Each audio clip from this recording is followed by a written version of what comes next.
good. So I'm going to ask everyone, not necessarily get in your place. You don't necessarily have to take your seat because we're all going to stand up.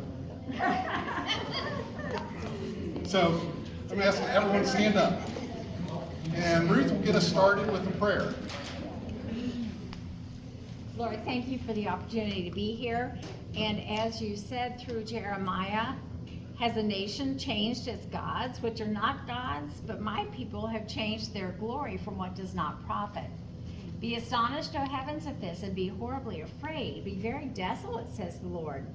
For my people have committed two evils. They have forsaken me, the living fountain of waters, and hewn for themselves cisterns, broken cisterns that can hold no water.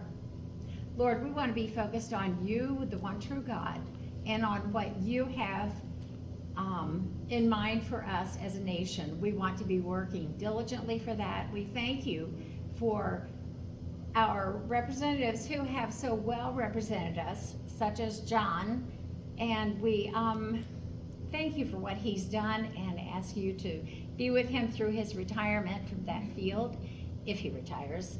And we also ask for your support for Mary Ann and all the other representatives and senators and the others here, because we know they face fierce battles, but you're on their side.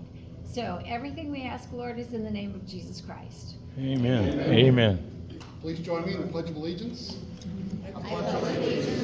Flag of the United States of America, and to the republic for which it stands, one nation, under God, indivisible, with liberty and justice for all. Okay, please take a seat.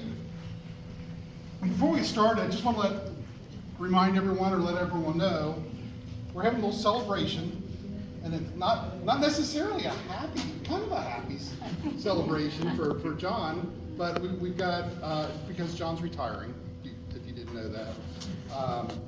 We've got cake in the back, so afterwards I invite everyone to go to the back and enjoy some cake and maybe some photos with John. And also, I want to get this started.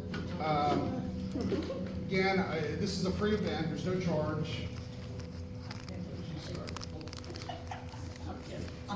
Don't give her any cake. But it does take money to operate. So if you can spare some money, we'd certainly appreciate it because we do need the donations.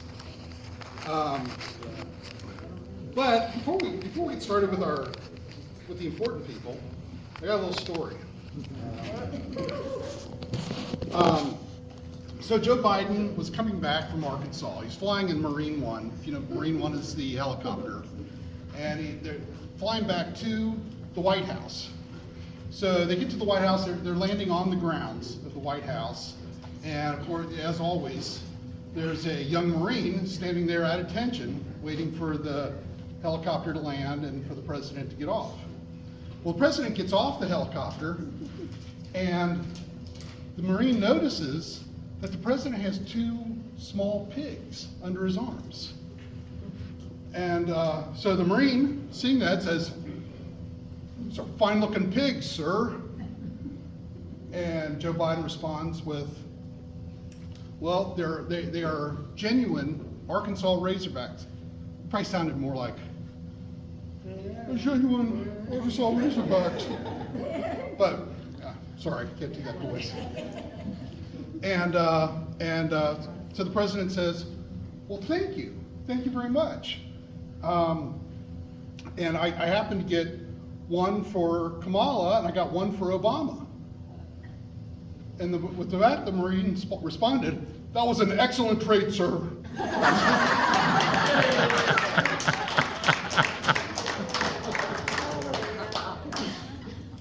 Okay, so we'll get started with our speakers.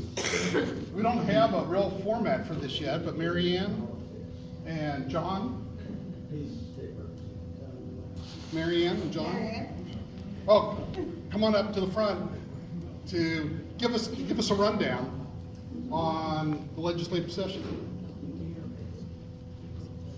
I don't think John heard. I don't think so. He's not paying attention. That's fine. Do you need any chairs or anything? No. Okay. No. You did a good job last night, by the way. Oh, thank you. Well, it's good to see all of you guys. I think some of y'all get a little tired of seeing me since you came out last night, and that was really fun. But anyways, what I really want to start off is really, a lot of this is about John, and thanking you, John, as a friend, and you have been my senator the entire time I've lived in Boone County. And I'm sad to see you go, and you're going a little bit early for me. I surely can continue to benefit from your mentoring, so I really appreciate that in the State House of having a friend over the Senate side. It's been a steady guiding force. You know, John, you're famous or infamous in the House for your Schickelized rules that get you blessed and cursed, but it's actually a really good procedure to make sure that our bills are well vetted and researched before they come across. So thank you. I thank you for all that you have done for Boone County, what you've done for the 11th Senate District. We appreciate you, and we're going to miss you, but I hope you'll still be around to give us some insights. So legislatively, I think you guys really know a lot of what's going on. At the end of the budget, it was primarily budget year, but what I want to kind of update you on, and most of you may know, but in case you don't, is really the certificate of need. That has been a thing that I've been running on and doing, and I just want to tell you what's been going on down there. So as you know, I ran 3 bills to try to repeal it or reform it, and it was a battle really to get the committee chair to call it.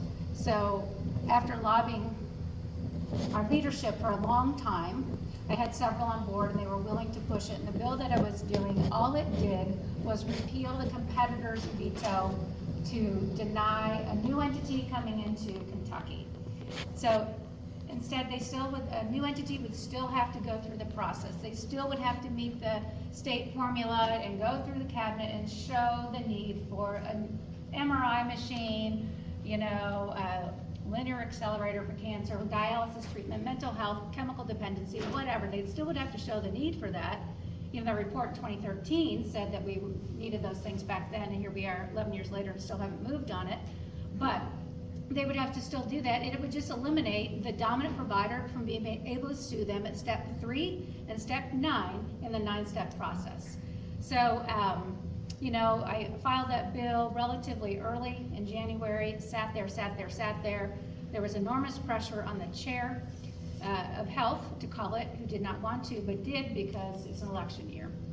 And as you all know, in Kentucky, Northern Kentucky in particular, this is a really hot issue, and it has been now really, I'm thankful for Representative Doane and Rawlings and Senator Schickel for really helping me get that voice out there and make this a statewide conversation. It's gone just from Northern Kentucky, although I think we're disproportionately negatively impacted by it. So when I was out knocking doors, I got a call at 3:43 in the afternoon from a lobbyist that my bill was going to be heard the next day at 11 o'clock.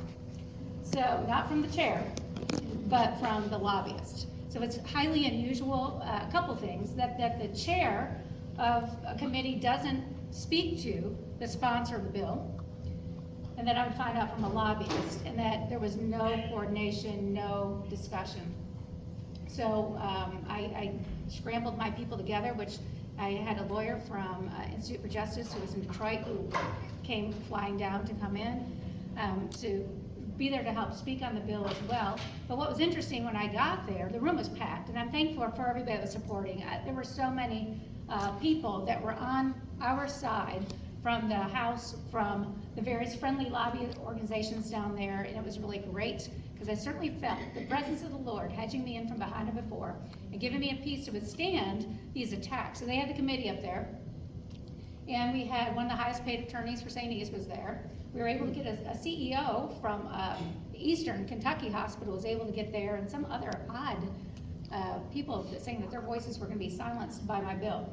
So we were supposed to have equal time. Each were supposed to get 15 minutes to talk about this bill, whatever, and of course I think we got 7, and then they brought up their guns and ran the table the rest of the time. And so what we heard, it was all lies, and we didn't have the opportunity to defend it. One of the attorneys for St. E's was saying, oh, it's unconstitutional, Well, it wasn't unconstitutional. We used the final authority from the LRC attorneys, and they're saying there's nothing unconstitutional about that, and that's where we kind of draw the line. But the chair was questioning that, the attorney was questioning that, and they all got to spew all of the untruths, and we were not allowed to really reply to that at all. So it was really disappointing. So of course they took a vote, and it went down in flames. So I now hold the record for having the worst failure of a bill in House history. It was like 13-3 with 3 passes. But, and they all said, oh, the task force, oh, we gotta wait for the task force, you gotta wait for the task force. Every single one said that, and there have been some people out there who put together a beautiful montage of what everybody had to say, who all we have on record about, oh, it's horrible, we need the task force. Well, there will be no task force because I was told that it was filed in the Senate. My understanding it was not. So there will not be a task force to look at it more this summer. So the goal was to kill it all along and to give the chair probably some cover for at least saying I called the bill, but it was set up to fail. What was really interesting is that just doesn't happen. You don't call a bill typically that you know is going to fail. So it was meant to try to humiliate, try to discourage, but it kind of did the opposite. So I think it galvanized people. I'm not going to quit bringing this issue up. I've gotten 2 phone calls today from somebody who either got my mail or knocking on the door. And again, I'm hearing these stories of what happened to people and how they're crying out for choices and our Second Amendment. Heard that all day today. Who's the chair? You might want to mention Who is that. Well, the chair of health would be Kim Mosier. And where does her husband work? Well, her husband works for St. E's, and it is taboo in our caucus for a sitting representative to oppose another incumbent. However, her husband contributed to my opponent, and not a whisper from leadership. So that's games that we're doing. But it's Kim Mosier, and she's the one that's blocking the bill, and it, obviously it's a conflict of interest for her, and certainly it would be something that would get her husband fired from St. Elizabeth if he was to support certificate of need repeal. So it's a conflict, it's a battle. I will continue to bring it. I mean, all of you guys know I'm being primaried, so last night we had a forum. Commonwealth Policy Center had a really nice forum, and they went to great expense and time to organize this event. It was very well done. Like 150 people there last night, did you guys say? And I heard there were 500 online that watched it. And what was really disappointing is my opponent failed the show. I believe he got the chamber flu, and he backed out. So, but it was great because it really gave me that time to communicate my message, and I asked questions. I mean, I don't think they're very hard. They were right to life. Where are you, Second Amendment? What do you do with school shootings? I mean, they're not hard questions. So I'm a little puzzled why a Republican, unless you've only become one in May of last year, and maybe you really don't understand the Republican values, maybe why you shy away from it. But what's also interesting is he's failed to answer any surveys and answer anything in the newspaper. So many of you may have gotten a link this week, and it has in there. I mean, they're simple questions. What's your vision for Northern Kentucky? Not so hard. How would your voice be for Northern Kentucky? And he declined to answer that. So it should be, one would think, a relatively easy opponent. However, this is such a big issue. Should I be fortunate to get the vote on May 21st, I plan to continue to carry the certificate of need, and I will continue to bring these bills. It hasn't stopped. It hasn't stopped with this legislative session.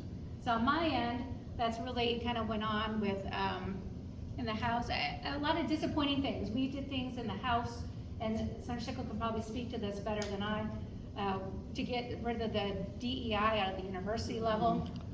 I took a beating on the floor in the House, like 4.5 hours of being screamed at, went over to the Senate, and they had their own version and they couldn't get it together, so it didn't pass. I mean, there was a lot of good legislation. Rawlings had good things on there, they couldn't get it through. Doan had great things. So everybody brought really good things, but if it didn't do with gambling or alcohol or marijuana, or the budget, it really didn't kind of get through on many things. So a little bit disappointing for me. The only good thing I can really say is transportation-wise, we brought back, and for my district, over $137 million for roads and bridges. I think Northern Kentucky overall is, just shy of $1 billion in the biennium for our roads and bridges. So, transportation infrastructure-wise, Northern Kentucky did very well. And there's a lot of fighting for that, so I'm grateful that we were able to get that. So that was the kind of the big thing from my end, but the rest of it, you guys probably know, or Senator Schickel or Doan or Rawlings can speak more to that unless you have questions.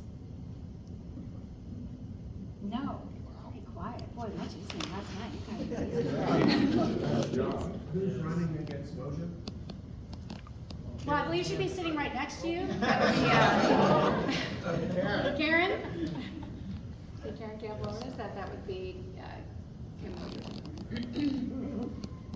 Thank you. Any other? Can I add a note to follow up? Oh, yes, you have. I'm done unless you guys have questions. This is on the same theme.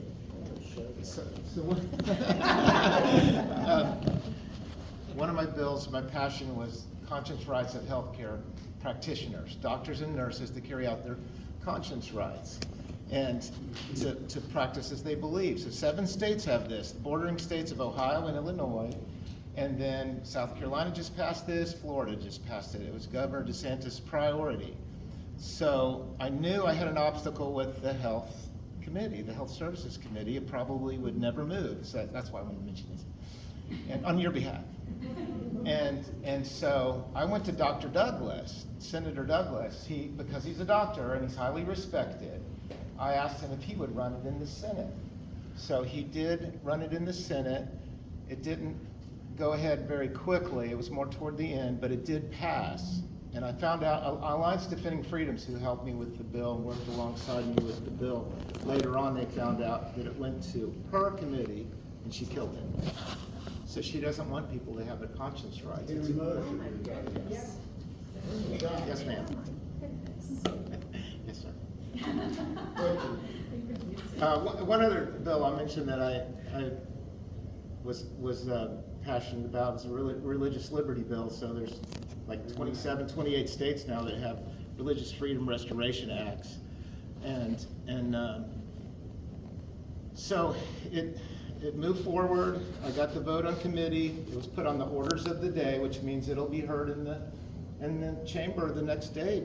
Usually, all of them are, but it wasn't heard, and then it wasn't heard the next day. It wasn't heard the next day. It wasn't heard the next day, and it went like 10 days, and then it just disappeared. And so it's just such a logical bill. I talked to the leadership, all 5 of them. What's wrong? Is there an issue? What can I do? What can I do next year?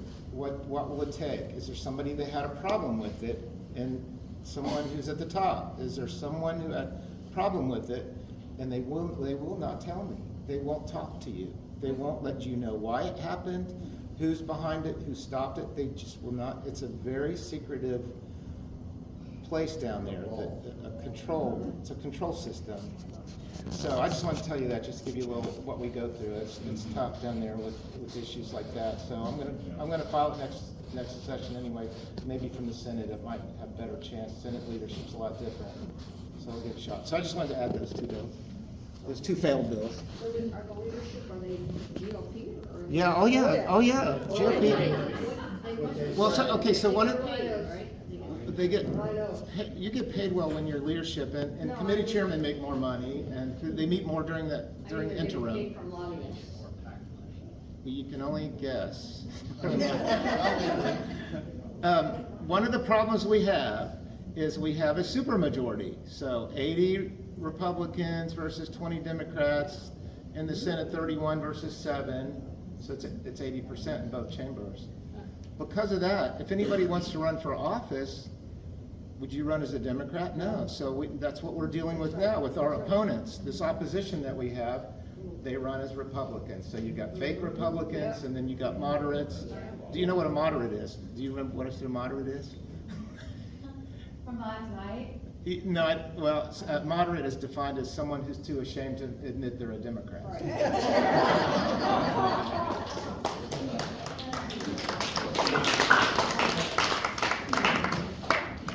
John? Hey, Eric, both of these candidates last night, it was not mentioned, are endorsed by Northern Kentucky Right to Life and Kentucky Right to Life. No, they did mention it. I don't know why they didn't. Or the NRA. But they mentioned Kentucky Right to Life only from TJ. I'm sorry, Northern Kentucky Right to Life only for TJ, and the rest of you guys was just Kentucky Right to Life. Both It's of on them my are mailer. endorsed by Northern Kentucky Right to Life also. Mrs. Mosier is not unanimously. She lies too. She No talked kidding. to our optimist group and she talked to the Canton County Republican Women's Group and she lies. Yes, she does. I think most of you know me. My name is John Schickel, and John? I've been around a long time, and I am retiring. And when you retire, you kind of get in a reflective mood, and so I've been kind of reflective lately. And I ran for my first office in 1985, and I lost. And then I ran again in 1987, and I won. So my first victory was in 1987. So I'm one of those professional politicians that's been around too long, so it's probably a good thing I'm retired. But I like to say I'm in public service, and I've been doing it for a long, long time. And I think I've been a good public servant, but I also think I've made some mistakes. And I think it's important when you do make a mistake that you admit it. And I think I made a mistake this session voting for the budget. Marion, I think, made the right vote there. It's funny how when you're in Frankfurt, you don't really learn everything that's in the budget until about 2 weeks later, and or maybe even 3 weeks later. You go, oh my God, you know. But and I've had a long career of voting against budgets, but and I've taken a lot of lone no votes, Steve Doane paid me the ultimate compliment the other night. He said, when a bill comes over to the House and I'm in a hurry, I always look and see how Schickel voted in the Senate. You know, and that helps me out. We talk a lot about bills, but I think it's important to realize that we pass too much legislation. And that what you are against in Frankfurt many times means more than what you're for. And I know that sounds negative, but I think it's very true. That doesn't mean you have to be a negative person, but if you can articulate why you're against something, the constitutional reasons why you're against something, it's really more what you're there for than voting for and passing a bunch of bills. And I've passed quite a bit of legislation in my day, and when I look back on it, I realized maybe I shouldn't have put as much focus on that as I did. This certificate of need thing, it's not been too long ago, you weren't even allowed to talk about it in Frankfurt. It was like a dirty word. I was the only member of the Northern Kentucky delegation that was against certificate of need, and saying he didn't care because Schickel was all by himself. In fact, Garen Cobbin would tell you the first time he talked to me, I told him, I said, I don't like certificate of need. But everyone else was for it. How quickly things can change, I think it's a good example of what a difference a few people, but especially you, Marianne, can make, and people rallying around her. It takes one person to lead the charge, and it takes one person that someone will follow. You have to have credibility to follow. There are people in Frankfurt who are leading the charge, but they have no credibility. So you have to be very careful about the things you do and say, because you have to have your credibility. If you don't have your credibility, no one's going to follow you in that charge. But it's a huge, huge issue. I know people get discouraged because it doesn't seem like we've made a whole lot of progress, but we've actually made a whole lot of progress. I've been working on a little bill, and some of you are probably familiar with it. Some of you have been helping me about homeschoolers and Keys money. I've been working on that for 8 years, and I still haven't passed it. We almost got it passed this year, but I still haven't passed it. Well, we changed the structure of site-based council. That took 10 years to do that, 10 years to do it. You don't go to Frankfurt, oh, sure, you can go and pass some bill that, but a bill that's really about public policy and really maybe that money interests are against, it's going to take multiple years and a lot of shoe leather. The other thing I think about a lot is, I've watched over the years, people come and people go. The people that are active now in the Boone County Republican Party 5 years ago weren't around, and there was a whole different group of people. And before that, there was a whole different group of people before that. And before that, there was, I can remember, all the way back to the 80s. And it's important you remember that there's always been controversy. The political process is built for controversy, so don't get your feelings hurt. And don't take things personal. The founding fathers set it up so there would be controversy and friction. That's why we have a bicameral House. George Washington warned us about parties, and I think we're seeing his admonitions come true. I think our parties, both our parties, are harming our nation right now. I really do. I really believe that. So I look out and I see a few faces that have been here a long time. And Jan is a personal hero of mine. Jan has been...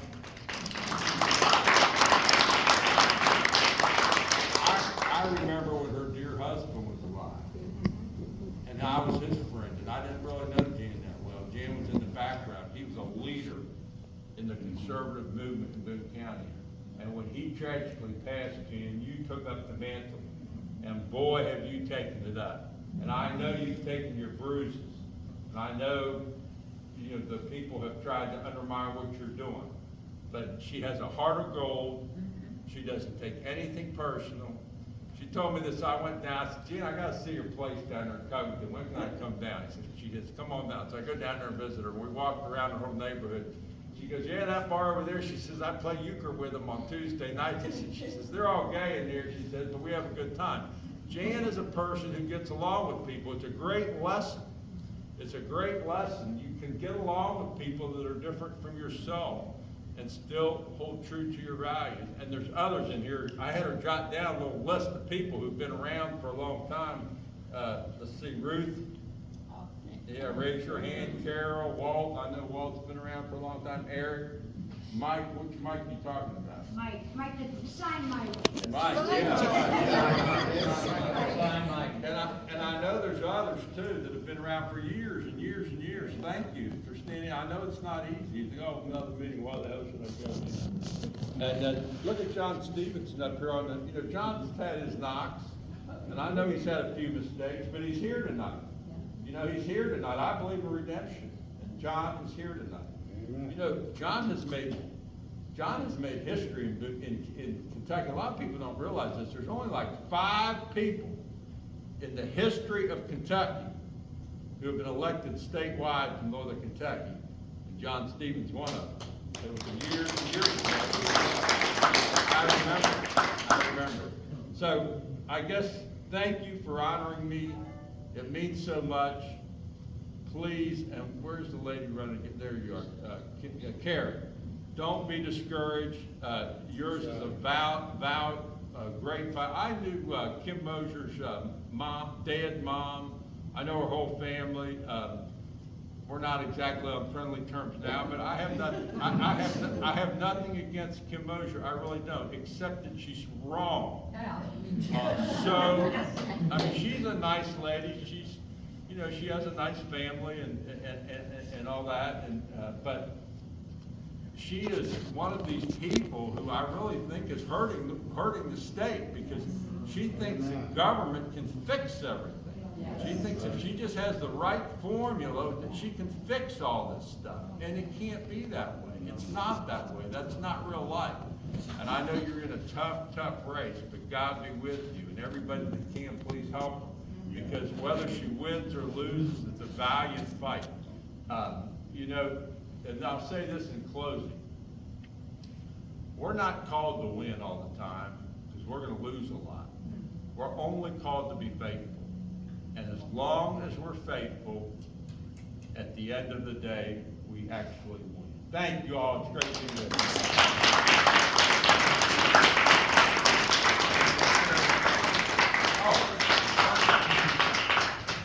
And you know what? It was a huge disappointment. The DE, what do you call it? That was my biggest disappointment in the session.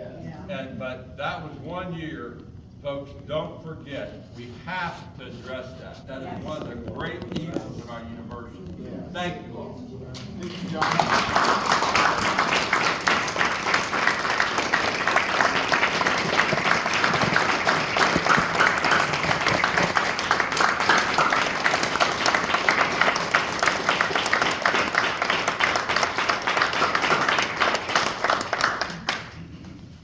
Steve, would you like to come up? Would you like to talk about your take on the legislative session? Might as well. Well, I was doing, I was thinking, there was a bill or something, I don't remember exactly what it was, I just went to Frankfurt, regarding the, Constitutional Convention. The Convention of the States. Convention of the States, yes. How did that come out? There was a House resolution filed, I think it was 40 maybe, and it didn't move, there was no action. No problem. Yeah, so I didn't really prepare any remarks, but we'll do a little impromptu speaking. Or if anybody has any questions, I'm always happy to take those. So I filed a couple of bills during this session. I filed 3 of them back to back to back. There were a number of bills that I thought that would help to restore the American dream. It's something that I've watched, and as a father of young children, I've got 2 children under the age of 3, it's something that I've wanted to dedicate my legislative career to, was to restore the American dream, to make sure that we can get back to sound money, to make sure that we can make home ownership available for not only my generation, but for generations below me. Before I came here today, my wife and I, we went and we looked at another house. We had our 2nd child. We've been trying to find a new house, and we're 6 months in, and there's just nothing there. There's 2 houses in the market right now in my house district that are even places I could move. And so it's just difficult to find anything. So I filed House Bill 101, 102, and 103 back to back to back. 101 was a sales tax exemption on gold. That was incorporated into the House revenue bill. We were able to get that out of the House. Over to the Senate, the great senators over there in their infinite wisdom, John Schickel filed, although it was unconstitutional, John Schickel filed, all revenue bills must originate in the House. But Senator Schickel, took one for the team and filed a Senate bill over there to get some co-sponsors and to build the idea over on the Senate side. But in the Senate's infinite wisdom, it was taken out of the Senate bill. The sales tax exemption on gold was taken out of House Bill 8 when it came back over. And we might have done a little bit of pressure campaign. The bill ultimately went to free conference committee. We got the sales tax exemption put back in. And so when that was ultimately passed, we've now exempted the sales tax on gold. Governor Beshear, you want to talk about illegal, unconstitutional actions. Governor Beshear, for the first time in the history of our Commonwealth, line item vetoed a revenue bill. So you can line item veto a spending bill. If the governor wants to just take out a line item, that's constitutional. But you can't do it to a revenue bill. So he went and did that. We had a fight within our caucus because we weren't going to override the veto, and we were going to leave it up to the lawyers to go battle it out and decide whether or not it was unconstitutional, because they didn't want to set a precedent of overriding unconstitutional vetoes. That's stupid, to be quite honest. You've got the power to act, use the power. But what we did instead, after a bit of a scuffle in the caucus room that I'm not allowed to talk about, they went and just overrode it. They just sent the bill on to the Secretary of State and had the Secretary of State enroll it. So if anybody wants to sue, that can be Governor Beshear, and good luck winning that unconstitutional bill. House Bill 102 was an omnibus housing bill. It was met with some controversy. If you believe in the concept of local control, which it's not a political ideology, it's just a thing that's used in Frankfurt that lobbying groups have gotten ingrained to our heads, that it's better to make decisions at a local level. Well, it's not always true. In most cases, or some cases it might be. Look, gun rights, that's not a decision that should be made at a local level. No, that's something I'm going to do at a state level, and I'm going to make sure that you can't restrict our gun rights. And I certainly don't want the feds being able to come in and restrict it. So it's one of those things where it's got to be the right place at the right time. You look at abortion rights, right? I don't want local governments deciding whether or not abortion should be legal there. No, I want to deal with that at a state or a federal level. I want to make it illegal. So we need to use our power appropriately. What my House bill would have done is it would have just opened up residential zoning. It would have allowed for additional types, think row housing, so up to 4 units on one lot, not apartment buildings, but row housing. And so it's a little bit more palatable. It's a way that we can get new home ownership for young generations. I saw a graph today, it was out of Canada, and it showed just the percent of new people, of first-time home buyers, the percent change, and it just continues to plummet over the last 10 years. It spikes a little bit in 2020 because we started shoving all this government money in and everybody was able to go get stuff and the housing market's booming, and then it just plummeted even further down. I mean, negative 10% year over year changes on those things. So young folks aren't able to buy homes. It's just not in the cards for them. So we need to find new options. And that didn't pass out of the House. It was set in committee, and I thought about playing some tricks to force a vote on it. But I ultimately ended up not doing that because I decided I didn't want to get my head cut off. But I am going to present on that bill in July. I was invited to a national conference, ALEC. It's one of the conservative national conferences. They've invited me with Nolan Gray, who's kind of one of the top housing experts. He wrote a book called Arbitrary Lines. It's a great book if you want to dig into planning and zoning, and it's a really boring topic, but it's one I'm interested in. So we'll be presenting that. And then House Bill 103, that was a bill that allows parents access to their children's medical records. Now, that House Bill 103 didn't pass, but it was incorporated into House Bill 174, and so that passed both chambers. It's been put into law. What I've learned this session is if leadership's not going to let you pass a bill, that doesn't matter. You go find somebody else that's going to mule the bill for you, or you wait for something to come back in the Senate and you can slide it on and get it through that way. So more than one way to play some tricks and to get stuff through when leadership's not paying attention, which happens a lot down in Frankfurt. We didn't do anything this session. I mean, we did a couple of things. We had a couple of big bills. But really what I'm seeing our General Assembly, at least on the House side, is we lack vision. I don't see our leadership presenting a vision of what Kentucky could look like in 10, 15, 20 years. When you talk about long-term planning, the thing they always talk about is just reducing the tax rate. That's great. I want taxes to go to zero. But we've got to have a bigger plan and a bigger picture on what we're going to do. Senator Schickel talked about we need to stop passing so many bills. The bills that we need to be passing are bills to reduce government oversight and to reduce government interference in our life. Mary Ann Proctor filed a bill to do that. Steve Rawlings filed a bill to do that. Senator Schickel has always been a champion of that. And so that's what we've got to continue to do, is to push back against government and to actually start to deregulate and to allow the free market to take over in some of those instances. So, we're in primary season. We've got a lot of big races ahead of us. I've been hearing a lot, spending time talking with members I try to share information. Information's currency in Frankfurt. And so I've always tried to build a little bit, as much as I don't like to admit it, I build a little bit of relationship with the lobbyists sometimes just to get information out of them, and they get information out of me, and that's a trade that you make down in Frankfurt. You don't trade a vote, you trade information. And they don't think that leadership, who's sponsored a lot of these PACs that are trying to take out the Liberty Caucus members or the informal Liberty Caucus members, we can't be beat. We're going to sweep all these races. We're going to win them all where you have an incumbent in place. I think TJ Roberts is going to win that race. We're looking very good. There's about $600,000 that's sitting on the sidelines in these races. The Chamber of Commerce has come in.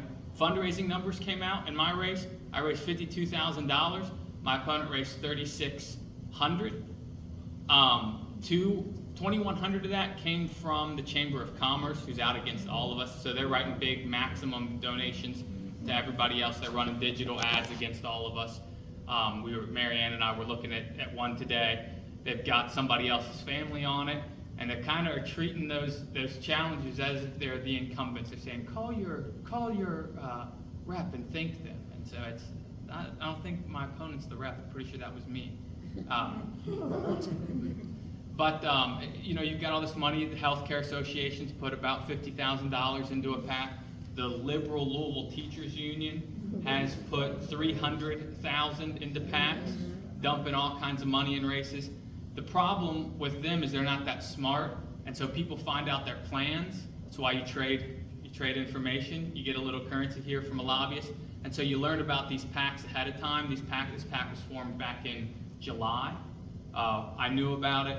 We got the information out. Counter PACs have been formed. Counter PACs are up. They're running ads attacking exactly these issues. They're running in everybody's district. You may be seeing them. And so we've done the best we can to bring money in to make sure that we're going to defend these seats. We're going to keep our people. The key right now is just make sure that if you've got a race or you've got time, or you can make a phone call, you can have a lot of impact right now. In my race, I know when I took out Adam Koenig, I won by 120 votes. There were 2,500 people that voted in that election. That's 0.03% of the entire population of my district that decides who wins the House race. So get out there, you can make a difference. One weekend, 120 votes, that's one weekend of door knocking. You get out, you touch 120 people, you can flip a House race. So while my opponent was at Churchill Downs for the Derby and for the Oaks, and hobnobbed it up with the lobby corps, I was out knocking doors, grinding at the door, and that's how we won the race. And so that's the impact you guys can have. Find a race, get involved. I know you all do it. We've got a fundraising deadline coming up. There's some candidates that may need a little bit of help, may need some money. If you've got $50 to spare, reach out to them, get it to them. You can get another mailer out. There's still time for that kind of stuff, and that's going to help. You need 7 touches. You need about 7 touches on one of those voters to let them know who you are, understand what your ideas are, and so just help those folks out. A phone call helps, a door helps, anything you can do. If anybody has any questions, I'm happy to take them, but other than that, I'll stop talking and sit down. All right, thank you all. Thank you all. And, yes, ma'am. Right before you finish, next month, we will be meeting here, and Brotherly Watts is going to present the program. And then, in July, we are not meeting because it's the night before July 4th. And then in August, Rick Brueggemann is going to speak on Convention of States. And I believe Brianne, she supports Convention of States. And she's trying to get somebody that supports it, so we'd have like a forum, kind of a back and forth. And then in September, I have a call into Thomas Massey's office. They won't say yes or no this far in advance, but I'm working on that. And then in November, I don't have October yet, but then in November, we're gonna have the candidate of the forum with our legislators like we did last year that went over well. So make sure you mark that first Wednesday. Thank you. Well, Do we hear from Karen Campbell? A moment? in just a minute. Okay. I just wanted to ask one more thing. Think all that our state representatives that got up and spoke. But I got one more question. What's your priority for next year? And are there any bills that you're planning on filing? I mean, and just Protect against property rights, squatters. Do something with squatters, so that's gonna be number 2 right after repealing certificate. define squatter. Go on vacation and Oh, and someone just neighbor moved. comes in and takes ownership of your home, good luck trying to get them out. And a lot of the illegals have been sharing this on TikTok, how to be a squatter. Yeah. They share it and say, this is what you do, and it's really hard to get them out. Florida's got some really good legislation on that, protect against that. Wow. The east side with the squatters. Yes. Go to the east side with the squatters. So I don't know why. in Kentucky, we don't define squatter in any of the landlord tenant statutes. So in Kentucky, what a squatter would be is they basically be classified as a holdover tenant. So a holdover tenant is you have a lease, right, and your lease expires. You're now a holdover tenant, or you had a 1-year lease. You're a holdover tenant. You're month to month, right? Or let's say that Mike, I let you live in my house, and I say, don't worry about it. You can live there for free. Mike doesn't have a lease, so he gets treated in the same classification as a homeowner, a holdover tenant. So we don't define squatters. Some of these other states, they don't define them as squatters, but they define them as people that have come in. And so in Kentucky, we're in a bit of a weird situation where you could evict that person relatively quickly in Kentucky, as opposed to some of the other states where they do actually allow for longer protections for holdover tenants, right? That is kind of the same thing as a squatter. And so there is some work to be done. We're in a pretty good place here in Kentucky in terms of that. We had talked late in the session about maybe throwing something on a bill at the last couple of dates, but the lay of the land was well enough that we didn't want to rush into anything. And in terms of big priorities for next session, I mean, we'll see after the primary. I mean, we've all got ideas of bills we want to run. The reality is, we just got to know. You know, you can pick your battles, but you can't pick your soldiers. And what's going to be really important: who are the soldiers? Who are the people going into it? There's 3 potential races, 4, maybe 5 now that I've heard about around the state where there could be upsets. And so it's just going to be interesting to see what does that makeup look like. Look, leadership, the Speaker of the House started the pack that's out ready to take people out. It's a cardinal sin. You can't go after your own membership. And so, you know, while I'm going out on a limb saying these things, you can't do that. You can't go after membership. And if you're going to do it, you got to win every single race. And they're going to lose. They're going to lose all the ones against the Northern Kentucky incumbents. You know, me, Marianne. We're going to take T.J. Rawlings. We're going to take T.J.C. You know, Rawlings, I think he's going to win his race. He's got a good chance. They're not coming after Rawlings. They don't care about the Senate. They care about the House. Yeah, And that's where the House money's going.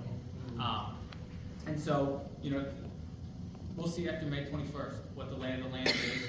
The Democrats, while we're out as Republicans spending money, fighting each other, eating ourselves, the Democrats, Andy Beshear, is going around the nation fundraising, and he's got a PAC that's ready to come in here. And if he picks up 2, 3, 4 seats, he's a hero. He now is the front runner to face off against Ron DeSantis or Vivek Ramaswamy, whoever's president after Trump. You know, he's the guy that gets to go do that fight. And so they want to make him look good. They want to make us Republicans here in the state look bad, and our leadership's helping them do it. Yeah, Steve. So, as Senator Schickel addressed DEI, we've got to stick with DEI. So there was a DEI bill in the Senate, a DEI bill in the House, and there was also DEI dealing with the high school level. Does everyone know DEI? So diversity, equity, and inclusion at the state university level. I'll mention something from, what was that, Shane? Sorry, it's the first time I heard that. I mentioned a statistic last night from a hearing I heard with Jennifer Decker. DEI funding started over 10 years ago with the goal of increasing minority representation at the state university level. And after more 10+ years, the minority representation is down almost 42%. So it has not worked, it's failed, but you can tell anything that's political, you can't just shut it down and close it and get done with it. Move it out like you would in a business, a division of a business, you would close it down. So anyway, Jennifer Decker was the hero behind working that, and I was told she might not have the energy to do that again. Because you got all the forces of the LGBT crowd that comes down there and attacks us. And I noticed another thing too, is they've turned on Christians and religion more and people of faith. It was a noticeable difference from one session to the next, the 2 years I was down there. And then the second thing I want to mention is that there's several states are dealing with illegal immigrants. They're moving them out, and so they've had success and passed bills. I think we need a bill like that for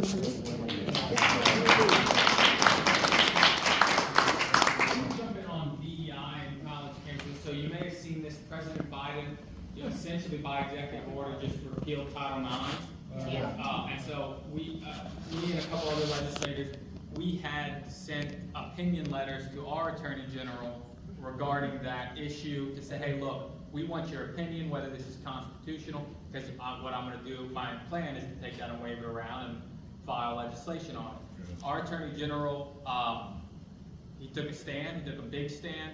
along with the Attorney General from Tennessee, they've now filed suit against Joe Biden's mandate. And so that legislation, or that was filed yesterday. And so we expect that to start moving to fight back and to make sure that you don't have, men changing in women's lockers. Yeah.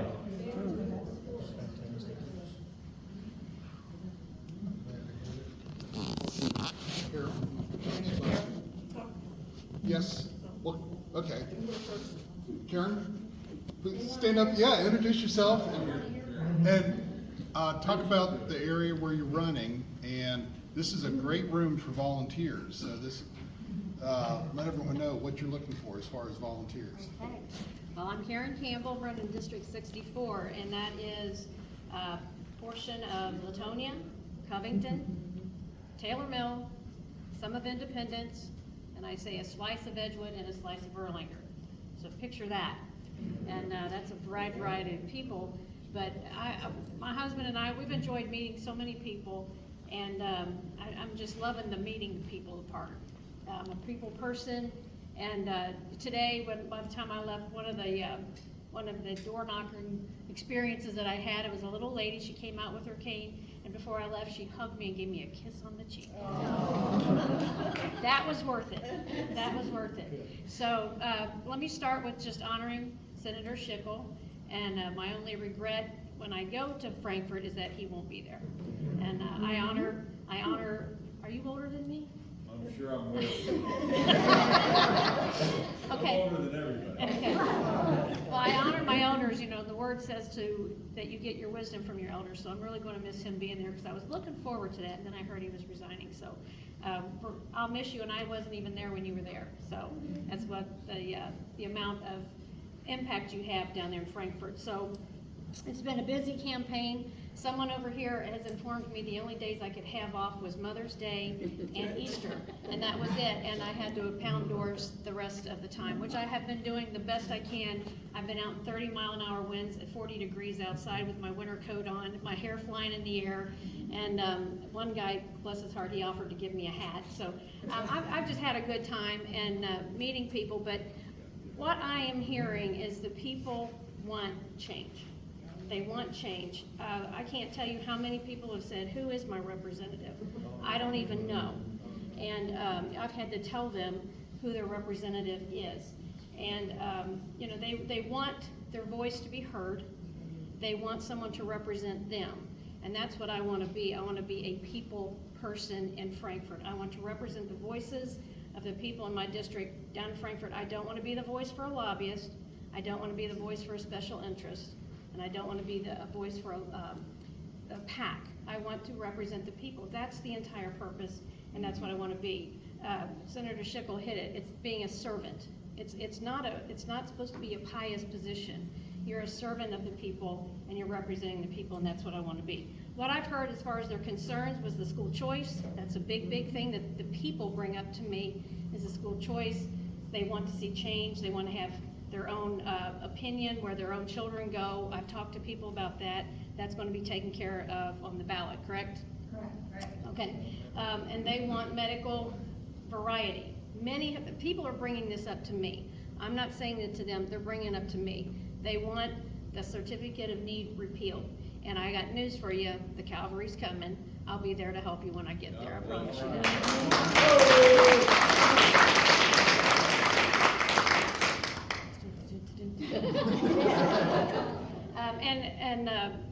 Steve Doan touched on the housing crisis. I've been in real estate, starting my 27th year this year. And I know people go, oh, wow, you're a realtor, what do you know? I can negotiate a legal contract better than an attorney. Without being an attorney, that's a joke. But the housing crisis, the number of doors I have knocked and the lack of homes with a for sale sign on has been extremely alarming.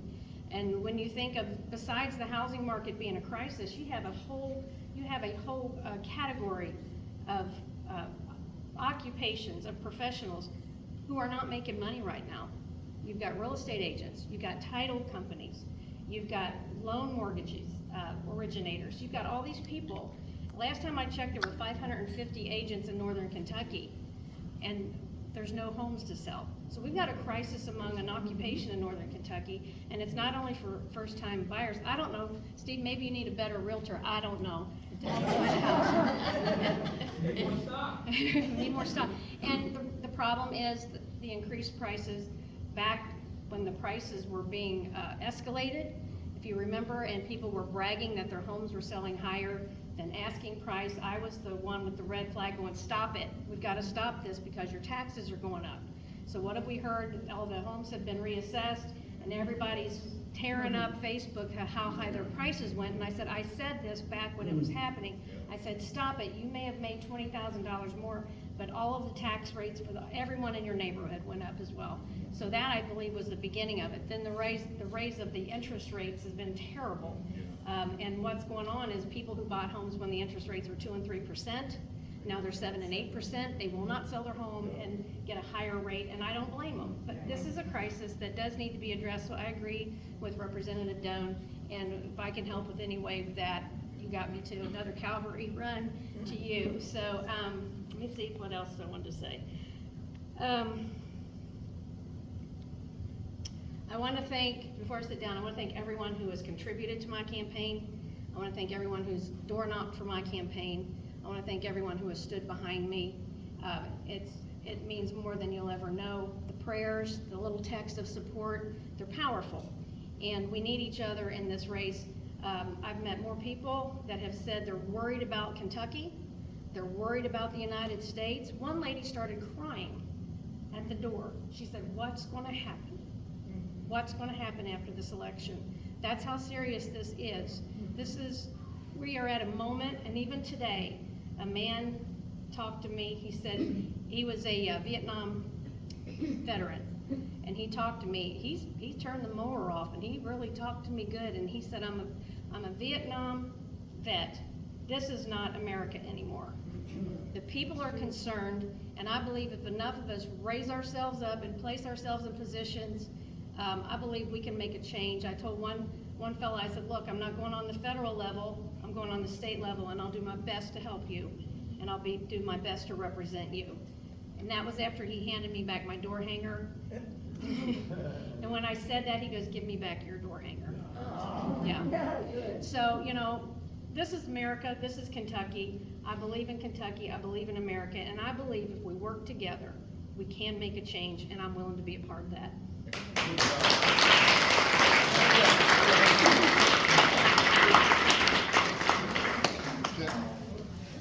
Carol asked me to talk about, she wasn't prepared to talk today either, so she asked me to talk about a letter that she got. I said, Carol, please get up and tell everybody. I'm Carol Halpin. I've been with the Tea Party since the very beginning. And yesterday I wanted people to know and be aware that yesterday I received a letter that said it came from the Internal Revenue Service. I had done my tax return, put it in, I had to pay, I sent it in, I sent it registered mail, got it back saying everything was okay. When I got this letter, I opened it up and I thought, oh God, please don't tell me that I owe more money. Well, I looked at it and it said, if you haven't filed your tax return, call this number so that we can make sure that you get your refund or we can set up your estimated tax. If you have filled out your income tax return, we need more information from you. And call this number and to get more information. Well, I knew right away that this had to be a scam because I figured everything I did was correct. So I didn't bother to call the number. Well, today, Jan and a couple of the women, we all met at Panera's, which we do every Wednesday, and we pulled up the signature that was at the bottom of my letter. And right away, it popped up that it was a scam.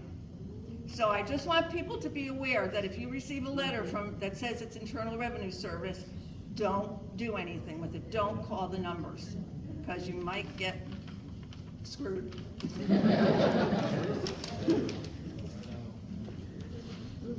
Gina, do you mind if I put you on the spot regarding the World Health Organization? Okay. I want the experts to come up and speak, so. So this is just a quick reminder and follow-up to a piece that went out in the blast a couple of weeks ago. I think it was 2 editions ago. And this is just a reminder, and I'm gonna read from this because I haven't memorized it, oh my gosh. So, okay, and this is from the John Birch Society, so I take them pretty seriously. Urgent, immediate action needed. The U.S. Department of Health and Human Services is accepting public comment on the World Health Organization's globalist, I know we're all rolling our eyes, pandemic treaty. Here's the key part, and here's why we're doing the reminder. The period for comment ends Friday, May 3rd. So if this is one of those things that you thought about, oh, it got away from me, I wanted to do it, we must make our voices heard. This is absolutely diabolical, and I have read in more than one place that the IHR amendments, that's the International Health Regulations, are purely cosmetic and not worth the paper that they're written on. So we don't get many opportunities to raise our voices. We should all do so on this board because it's diabolical. And I want to also add that if you get the Tea Party blast, email blast, there is a portion on the blast, and it's been on there for the past couple of weeks, about the World Health Organization. If you get to that point, underneath is a link where you can click and like sign the petition or whatever it is to let them know that you're against it. So they're asking for opinions. I'm hoping it's real. I'm hoping they're really asking for opinions, but it's on. If you get the Tea Party blast, it's on. The link is there. If you don't get the Tea Party blast, is there a list? Is there a email list? If you come see me, I'll get it to you. Okay. I got it on my phone. Okay. Do we have anything else on the agenda? Well, when we do, Steve? before we cut the cake, I want to take a picture of John with the cake, and then Carol will serve the cake. We'll get a group picture too. I thought about that, John. Yeah. Yeah, around 3 months, okay. Marion Proctor, are we gonna announce the sign wave, or are we not allowed? Oh, yeah, go ahead. Yeah. You just did. You This didn't announce Friday, it. right? This Friday, which is just 2 days. Yeah. Friday, 4 to 7, 4 p.m. to 7 p.m. at Mall Road and 18, right? 42, okay, at 42. Bernie Okay. Kunkel, Yes. he's arranging this. Oh. So that's why it's Yeah. a little long. This is It's Bernie. this Friday from 4 to 7. This is the first time that Bernie's getting back into things. Will he be there? And we're so excited that Bernie, I said to him, you know, can you do Boone County? I'm swamped with Campbell. And he said, Karen Campbell's campaigning. And he said, yes. And then Mary Ann said, it's a done deal. So we're just so excited Bernie's coming back. And one more. When is he coming back? Yeah. Well, And I've got a question about sideways. that. Is there a place to park? Yeah, you park, where Bevan's office was down there, and then you just walk up that little hill. Okay, Oh, there's yeah, there's a an big office complex there. and you Yeah. can- We'll have signs and water there. Northeast corner of that intersection. And then election night watch party at Zozo's. So that should be quite a celebration. So May 21st Yeah. at 7 o'clock. Okay. Can we put that on the blast? What? Can we announce that on the email Yeah, blast? yeah. Okay. Yeah, and bring, eat food and order drink, though. We want it- so- Sure. we want it to be- That'd be one time I might do that. Okay. Yeah.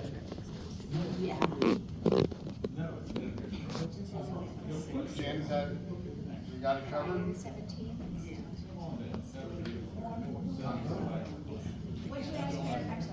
Do we have anything else on the agenda? No, I think we're good. Okay. It's a little bit early, but I think we only have the room for so long, and I think we all want to spend some time back celebrating John, celebrating knowing John and having John represent us for so long, and a chance to say thank you. Not a chance to say goodbye, but a chance to say thank you. So thank you everyone for coming. And please get some cake and enjoy yourself and enjoy talking to John. Okay, John.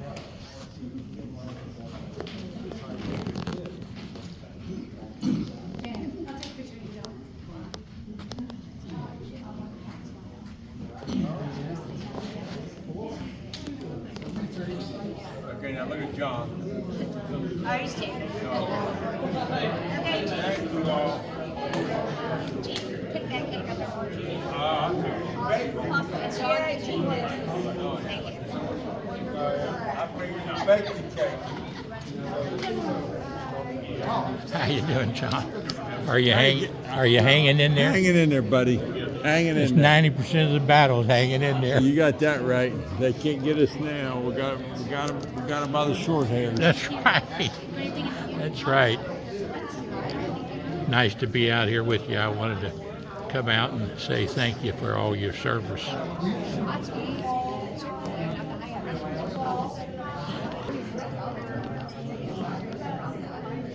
Thank you and good luck. John Schickel, Senator, Boone County, Kentucky. The beautiful cake. Thanks, Jan. How you doing?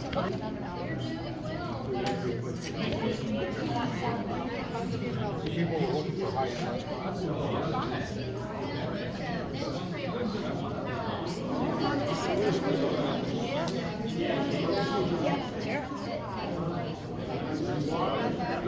No, I'm okay, Mike.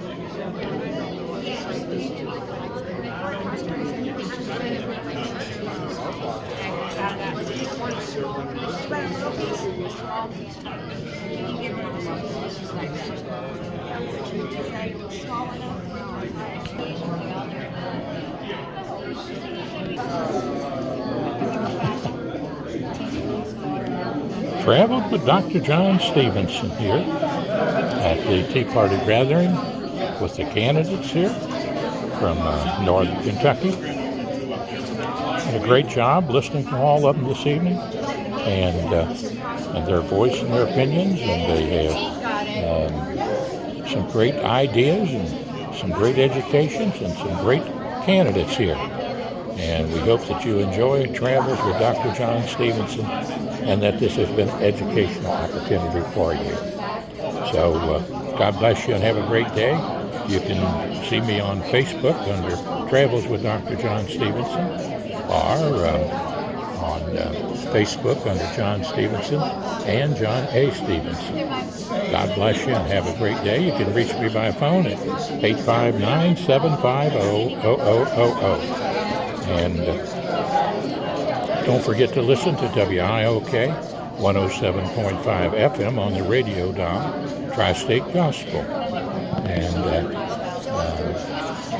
Falmouth, Kentucky, Post Office Box 50, Falmouth, Kentucky, 41040 zip code. Gil and Jan Hammond. Great services and great Christian music. And if you need to reach me, you can reach me at 859-750-0000. I appreciate the fine comments tonight by Senator Schickel, longtime friend and a longtime political expert here in northern Kentucky. He's earned his retirement and did a beautiful job in the legislature.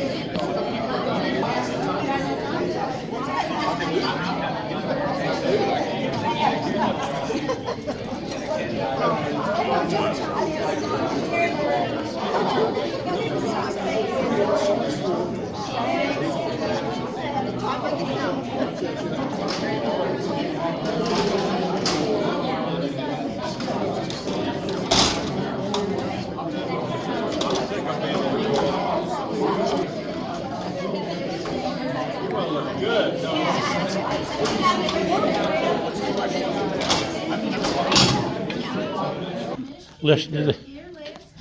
Well, I just have to sing this for you because in honor of Senator Schickel, who's retiring, and I wanted to sing this on this particular video.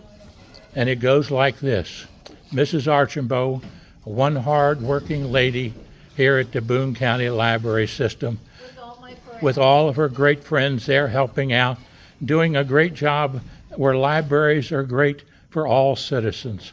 And I really appreciate it here at the Boone County Main Library in Burlington, but all of our libraries, including Kenton and Campbell counties. And the song goes like this. Now this is in your honor, Senator. Oh, John, this is in your honor. I'm singing this song right now. And my old Kentucky home.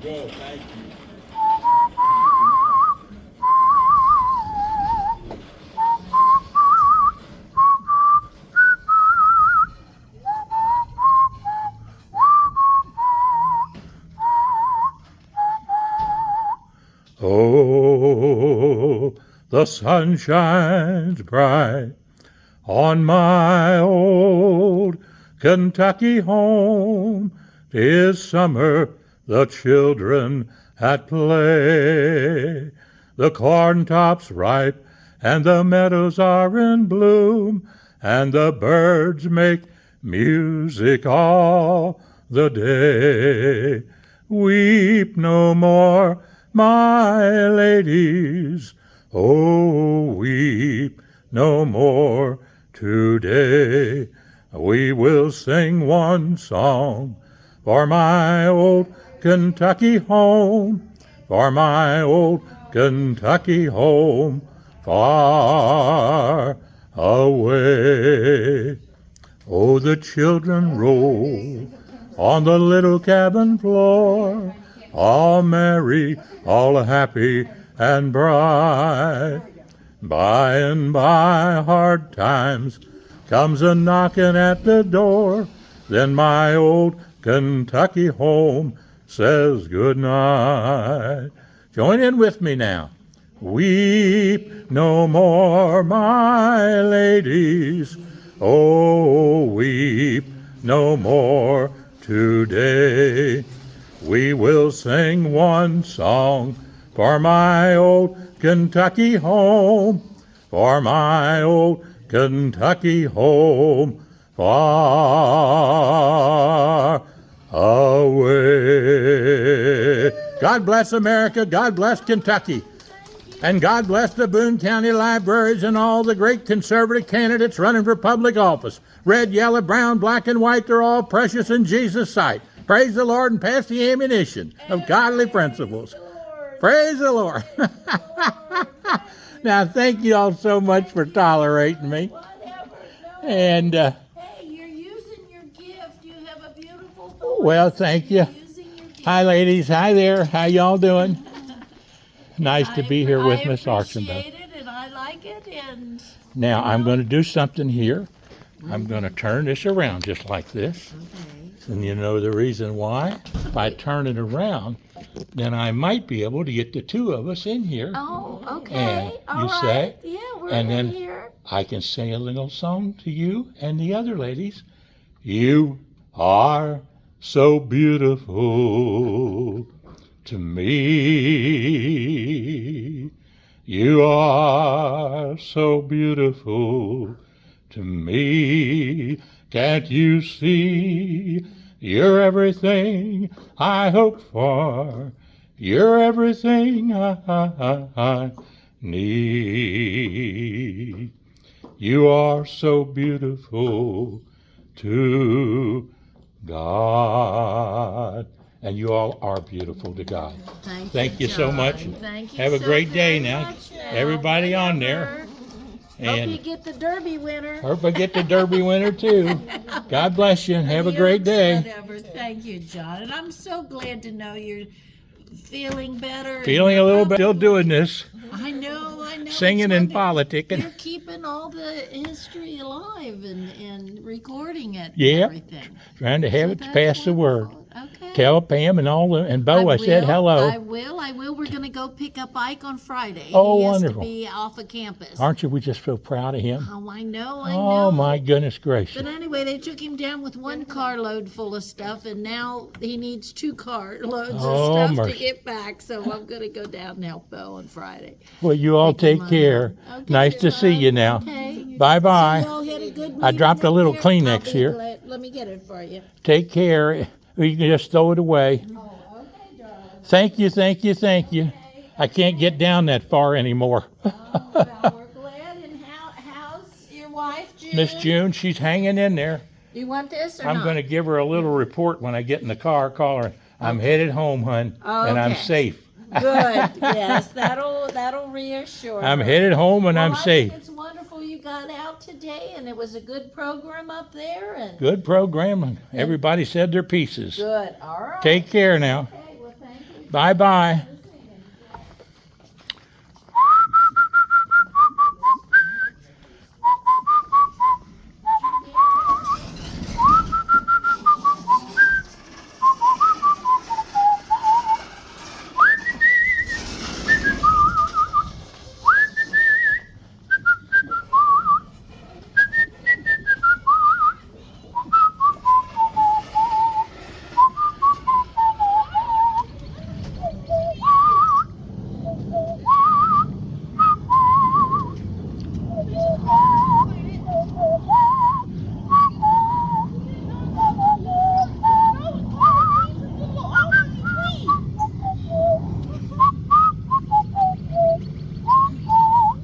Can we help you with anything, hon? No, it's okay. Okay. Well, have a nice day.